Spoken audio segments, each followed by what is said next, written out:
If you want great color in the fall, consider the October Glory maple.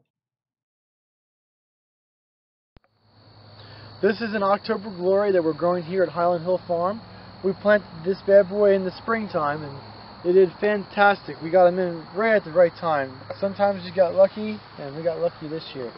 Put them in, they were probably 3/8 of an inch caliber. They probably went up to there, and they really filled out real nice, thick and full. We have our irrigation going on through, so if we want to turn on the irrigation, we get water onto them. We put fertilizer on them twice, once when we planted them and once in the middle of the summer when we had some real good rain.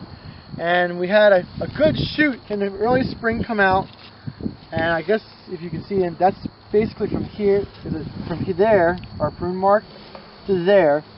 That was in the spring, and then from here to there is a new flush that they made on. And not always, but this year we did really well with them when we got our second flush coming on.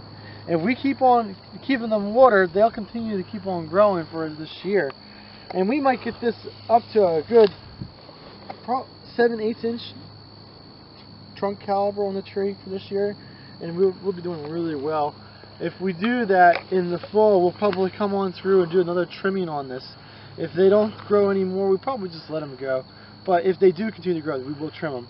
But we'll wait till the leaves fall off and we can see the branch structure a little better before we make our determination on when and how much we're actually going to cut off. Some of them we will have to do, and a good example, I saw them when I was driving down here, but if we see anything like this guy over here with this coming up on the bottom, we'll definitely have to trim that off. So what do you call that? Well, the water spout? That's not really. This is, these are grafted since they're October Glories, so this is coming from the rootstock, so I don't know what you would call that, but we do have to take this off. That's not good for the tree. And we just cut it off, the tree will be fine. Some of these lower branches we may limb up, but you don't have to, I guess. You don't have to, but next year, at the end of the year, we'll definitely limb them up, probably to about chest to shoulder height, and that'll be the final spot where we'll trim them. We won't trim the branches up any more than that. But if this continues to grow out, suppose that this branch right here grows out another 6 inches, then we'll come back and lop it back so it's not like real loose then. It makes it tighter if we do that. But we'll do that over the winter time when we don't have anything else to do. But that's basically it. Like this guy over here, I would probably cut that regardless here, so this branch doesn't get too big. And when we go through and we actually limb it up to there, it won't be too big of an injury for it. So that will be cut, but not, the branch won't be cut, but this will be knocked back so it's not too big of a branching forming on it. You can see this guy over here is kind of the same thing where I'm worried of. It's a real heavy branch going into it, so we'll probably knock that back so this doesn't grow as thick and as full.